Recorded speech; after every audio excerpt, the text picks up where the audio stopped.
रंगहीन है। इसकी क्या सुंदर हरे हरे पंख है। पता है कि मोर एक चिड़ियाघर में है, बंद है। तो अब तीनों जाते हैं चिड़ियाघर मोर से मिलने के लिए। तो मोर से जब तीनों लोग जाते हैं, मिलते हैं, बात करते हैं, तब कौवा कहता है कि यार मोर, तुम तो पक्षियों में सबसे सुंदर हो, तुमसे सुंदर तो कोई है ही नहीं। है कि बात है ना कि मोर से तो सुंदर कोई है नहीं, तुम तो सबसे प्रसन्न रहते होगे। तो मोर कहता है कि ऐसी सुंदरता का मैं क्या करूं कि मुझे इस पिंजरे में बंद करके रखा है। मैं यहाँ से भाग सकता नहीं हूँ, भागने की कोशिश करता हूँ तो ये लोग फिर पकड़ के ले आते हैं। अरे इससे अच्छा तो मैं कुरूप होता तो कम से कम स्वतंत्र घूम तो सकता था, अपना जीवन तो जी सकता था। मुझसे बेहतर तुम तीनों का जीवन है, कम से कम खुद बाहर से उड़कर जा तो सकते हो। लेकिन मेरा जीवन कैसा है, सब तुम्हारे सामने है। हमें क्या लगता है कि हम अच्छे नहीं हैं, उसका जीवन अच्छा है, उसको सब कुछ मिल जाता है। लेकिन ये बात सत्य नहीं है। हमें ये सोचना चाहिए कि हम जैसे हैं, हम वैसे ही सबसे सुंदर हैं। हम अपने आप को कैसे बेहतर बना सकते हैं, हम कैसे अपने आप को अपनी पढ़ाई में हम अच्छा कर सकते हैं, हम कैसे एक अच्छे इंसान बन सकते हैं। हमें इन सब बातों पर विचार करना चाहिए।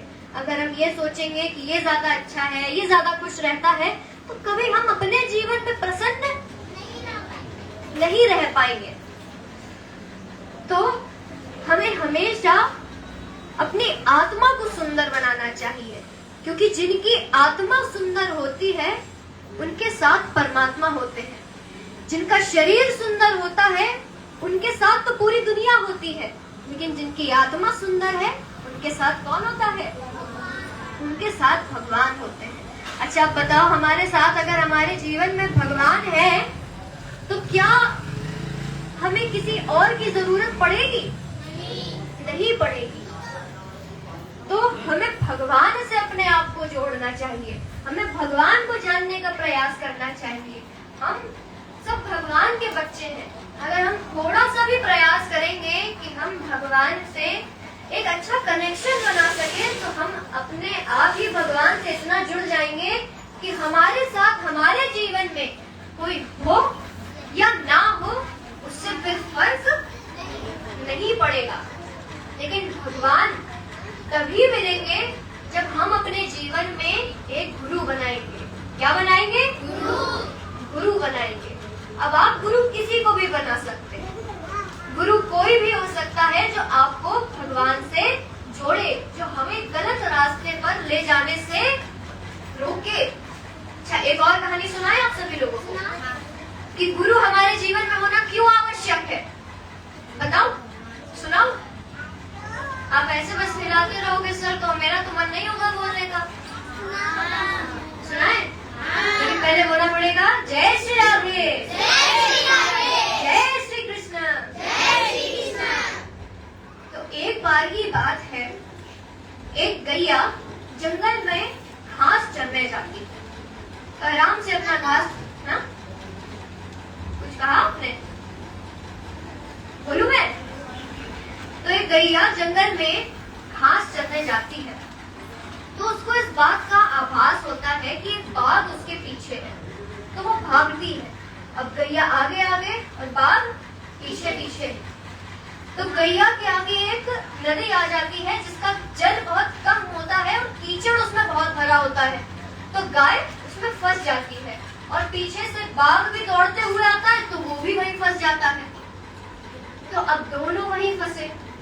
तो गाय बाघ से पूछती है कि ये बताओ कि तुम्हारा कोई मालिक या गुरु है जो तुमको यहाँ पर बचाने आए?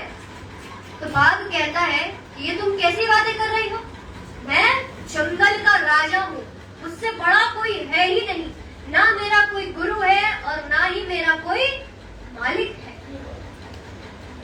तो गैया कहती है कि भाई मेरा तो मालिक है, वो आएगा और मुझे यहाँ पर से निकाल कर ही जाएगा और तुम देखना यहीं फंसे रह जाओगे।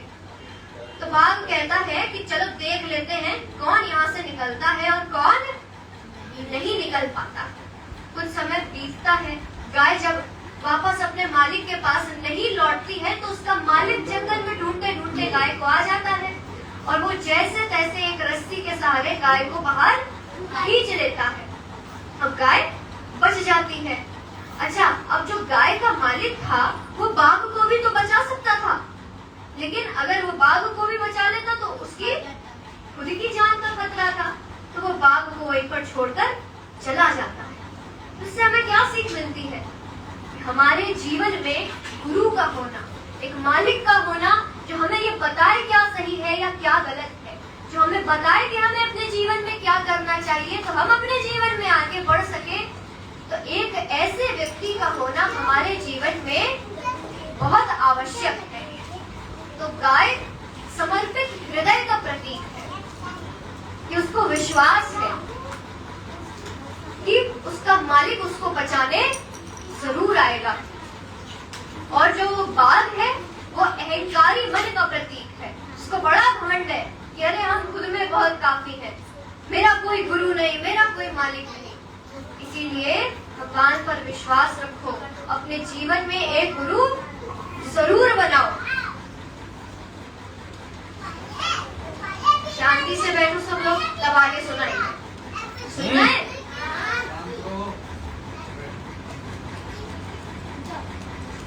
सब शांति से बैठ करके सुनो। तो कौन कौन अपने जीवन का गुरु बनाएगा? किसको बनाएगा?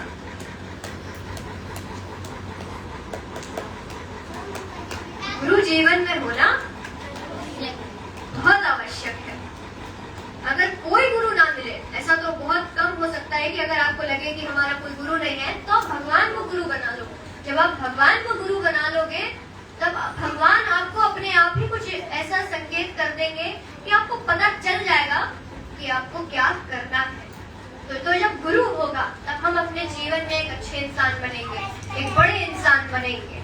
जब हमारा नाम होगा, कौन कौन चाहता है कि हम अच्छा काम करें, हम एक अच्छे इंसान बने, हम अपने माता पिता का नाम रोशन करें? सब चाहते हैं ना? सब चाहते हैं कि नहीं?